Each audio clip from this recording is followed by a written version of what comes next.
फिर्याद द्यायला आलेली आहे। तर माझा भाऊ हा विठ्ठल भोसले त्याच्यावरती खोटा गुन्हा दाखल केलेला आहे।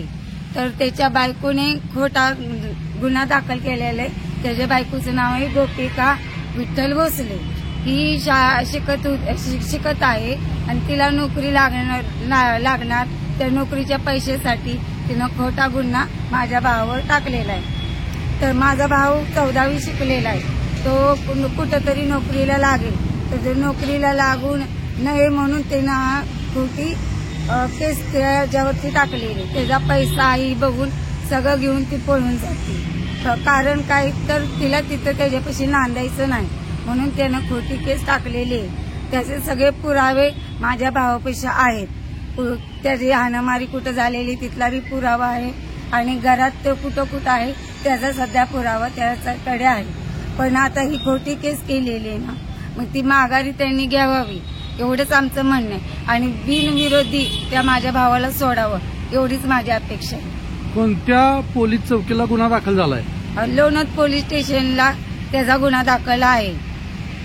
तुमची यापुढे मागणी आणि भूमिका काय असणार आहे? आमची मागणी एवढीच आहे की त्याच्या नावावर केस पडू नये, त्याला खोट्या गुन्ह्यातून बाहेर काढावं एवढीच मागणी।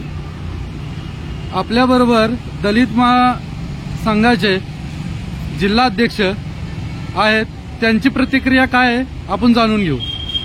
आज या ठिकाणी जिल्हा पोलीस अधीक्षक तुषार दोशी यांना हायस्कूल भोसलेच्या बाबत निवेदन दिलेलं आहे आणि लोणंद पोलीस स्टेशनला जो गुन्हा दाखल झालेला आहे तो गुन्हा निश्चितपणानं खोटा आहे आणि खोटा गुन्हा असल्यामुळे आम्ही SP साहेबांना भेटून तो गुन्हा तात्काळ काढून टाकण्यात यावा अशी आमची मागणी आहे।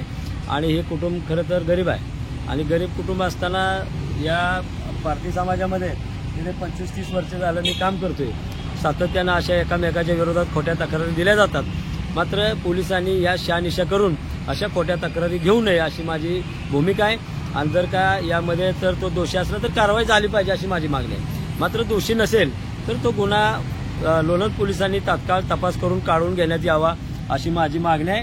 आणि जर का तो गुन्हा खोटा असेल आणि खोटा दाखल केला असेल तर तिथला पोलीस अधिकारी याला जबाबदार आहे आणि पोलीस अधिकाऱ्यांच्यावर कारवाई झाली पाहिजे अशी माझी मागणी आहे। आणि जर का याबाबत पुरावे असतील त्यांच्याकडे तर ते पुरावे देऊन पोलीस तिथले जे कोण भोसले आहेत त्या भोसलेने याबाबतचा तपास करावा आणि जो गुन्हा खोटा असेल तर तो गुन्हा तात्काळ 169 खाली काढून टाकण्यात यावा अशी माझी या ठिकाणी मागणी आहे। आणि असे काय झालं नाही तर यांना पर्याय आहे की हे कुटुंब आंदोलन करावं लागेल या कुटुंबाला घेऊन आणि हे कुटुंब आंदोलन करेल पोलिसांच्या विरोधात अशी आमची दलित महासंघ म्हणून भूमिका राहील। मात्र ज्याने हा गुन्हा दाखल केला आहे त्याने स्वतः जो शिकलेला मुलगा आहे आणि शिक्षण घेत असताना त्याच्या आयुष्याचं नुकसान होतंय आणि कुठेतरी हा वाद बसून मिटवायला पाहिजे होता आणि वसूल मिटवून रेकॉर्ड या मुलाचं खराब करण्यापेक्षा तो वाद आर्थिक असेल किंवा आणि त्यांचं देवाणघेवाण असेल तर तो त्यांच्या जात पंचायतीमध्ये बसून मिटवायला पाहिजे होता। मात्र असं न होता त्याचं आज आयुष्याचं रेकॉर्ड खराब केलेलं आहे आणि रेकॉर्ड खराब करून त्याला उद्या नोकरीचं भवितव्य त्याचं अंधारात आहे। आज पारधी समाजामध्ये काही मुलं शिकत नाहीत, शिक्षण घेत नाही, ही शोकांतिक आहे। मात्र शिकलेल्या मुलांना पोलिसांनी प्रोत्साहन दिलं पाहिजे, गुन्हा दाखल करताना त्याचा 10 वेळा विचार केला पाहिजे आणि मग केला पाहिजे गुन्हा दाखल अशी आमची सातत्यानं मागणी असते। मात्र तुषार दोशी यांनी आम्हाला शब्द दिलेला आहे, त्यांनी आता भोसले PI भोसलेंना फोन केलेला आहे याच्यामध्ये तपास करा